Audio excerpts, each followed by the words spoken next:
चाकणजवळील नाणेकरवाडी तालुका खेड येथे सन 2017 साली पत्नीचा कोयत्याने निर्घृण खून केल्यानंतर घराला कडी लावून पुरावा नष्ट करण्याच्या उद्देशाने मूळ गावी जाऊन स्वतः देखील टोकाचे पाऊल उचलण्याचा प्रयत्न करणाऱ्या आरोपी पतीला राजगुरुनगर येथील जिल्हा व अतिरिक्त सत्र न्यायालयाचे न्यायाधीश SP पोळ यांनी आजन्म सश्रम कारावासाची शिक्षा सुनावली आहे।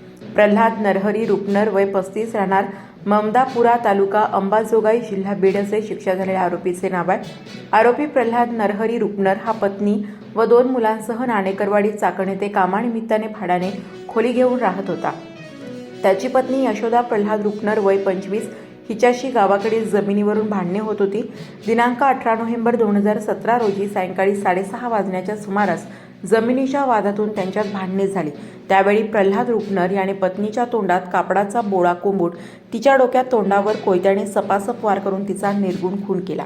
खून केल्यानंतर त्याने भाड्याने राहत असलेल्या खोलीत प्रेत लपवून ठेवून कोणाला संशय येऊ नये म्हणून खोलीला बाहेरून कडी लावली।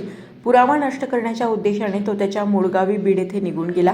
दरम्यान याबाबत मैताचे नातेवाईक अमित सुमंतराव गडदे मूळगाव चिंचखंडी तालुका अंबाजोगाई जिल्हा बीड यांनी फिर्याद दिली होती। चाकण पोलिसांनी अंबाजोगाई येथे जाऊन त्याला अटक केली होती। त्या खटल्यात 13 साक्षीदार तपासले गेले। न्यायाधीश SP पोळ यांनी आरोपी प्रल्हाद नरहरी रुपनर याला खून करून पुरावा नष्ट केल्याच्या गुन्ह्याखाली आजन्म सश्रम कारावास अशी शिक्षा ठोठावली आहे।